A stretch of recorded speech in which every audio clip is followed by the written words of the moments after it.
4 जूनचा निकाल अवघ्या 4 दिवसांवर आलाय आणि काँग्रेसकडून मोठं विधान करण्यात आलंय। निकाल बाजूने आला तर 48 तासात पंतप्रधान घोषित होणार असं जयराम रमेश म्हणाले। पाहूया।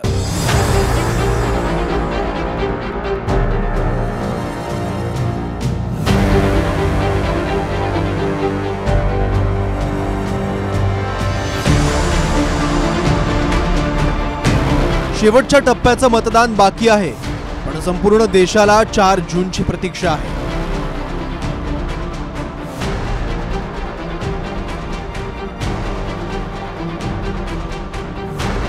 चार जूनला सकाळी 8 वाजतापासून एनडीएची किस्मत खुलणार की इंडिया आघाडीची याची सुरुवात होईल।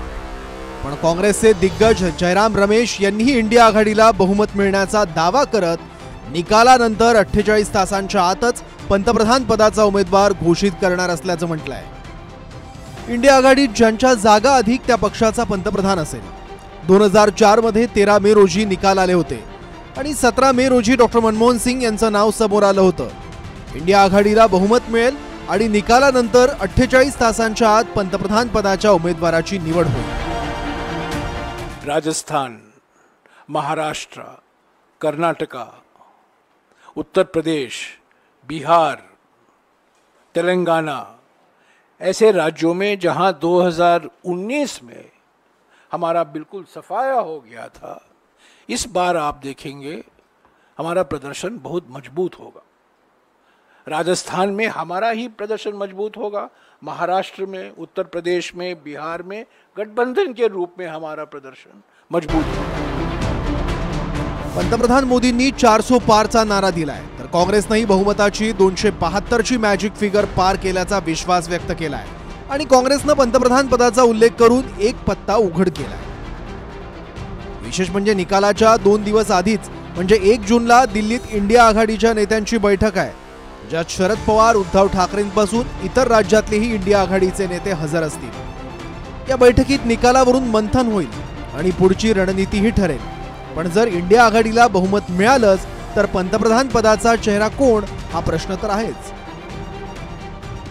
काँग्रेसची पहिली पसंत अर्थातच राहुल गांधी आहे। राहुल गांधींच्या नावावर काँग्रेसमध्ये एकमत आहे, पण इंडिया आघाडीचं एकमत होईल का हाही प्रश्न आहे। दुसरा चेहरा आहे काँग्रेसचे अध्यक्ष मल्लिकार्जुन खरगे, पण खरगेंनाही वाटतंय की राहुल गांधींनीच पंतप्रधान व्हावं। तिसरा चेहरा आहे ममता बॅनर्जी। तृणमूल काँग्रेस इंडिया आघाडीत सहभागी नसली तरी आपला बाहेरून पाठिंबा असेल असं दीदींनी स्पष्ट केलंय। किंवा चौथा चेहरा पुन्हा अर्थशास्त्री असू शकतो। ज्या पद्धतीनं मनमोहन सिंहांचं नाव समोर आलं होतं त्याचप्रमाणे याही वेळी सर्वसहमतीसाठी तसं नाव पुढे येऊ शकतं। बघा, मी काँग्रेसचा कार्यकर्ता म्हणून आणि असंख्य देशातल्या काँग्रेसच्या कार्यकर्त्यांची आणि देशातल्या जनतेची भावना ही राहुल गांधी देशाचे प्रधानमंत्री बनावे ही आहे। त्यामुळे हे आमच्या भावना आहेत। आता इंडिया आघाडीच्या याच्यामध्ये जे काही निर्णय होईल ते निर्णय आम्हाला सगळ्यांना मान्य आहे। आता उद्या आत्याबाईला मिशा असत्या तर अशा प्रकारचे वक्तव्य आहे। तुम्ही सरकार बनवण्याच्या आसपास पण कुठे दिसत नाही आणि असं असताना 48 तासात आम्ही पंतप्रधानांचा उमेदवार घोषित करू असं म्हणणं म्हणजे हास्यास्पद अशा प्रकारची गोष्ट आहे। त्याच्यामुळे कशाचा कशाला मेळ नाही।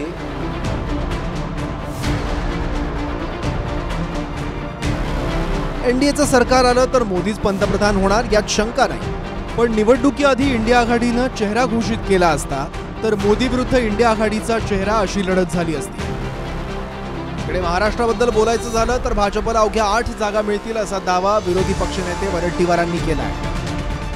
जेपी नड्डा आणि अमित शहांची दिल्लीत बैठका सुरू आहे, सत्र सुरू आहे। त्यांना वाटते की महाराष्ट्र, उत्तर प्रदेश, बिहारमध्ये फटका बसेल या दोन्ही। सगळीकडेच बसतोय, देशात बसतोय, पंजाबमध्ये बसतोय, हरियाणामध्ये बसतोय, कर्नाटकामध्ये साफ झाले आहेत, महाराष्ट्रात साफ होणार आहेत। 8 जागा जेमतेम भाजप भारतीय जनता पक्षाला महाराष्ट्रात मिळतील, त्यापेक्षा अधिकची एकही जागा मिळणार नाही, मी 4 दिवस पूर्वी सांगतो।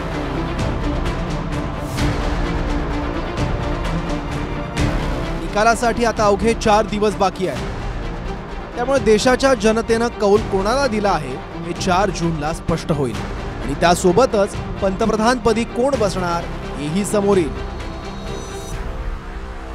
Bureau report TV9 Marathi.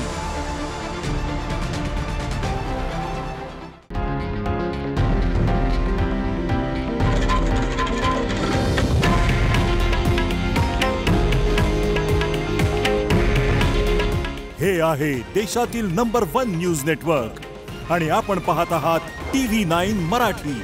काळजी तुमची, हित महाराष्ट्राचं.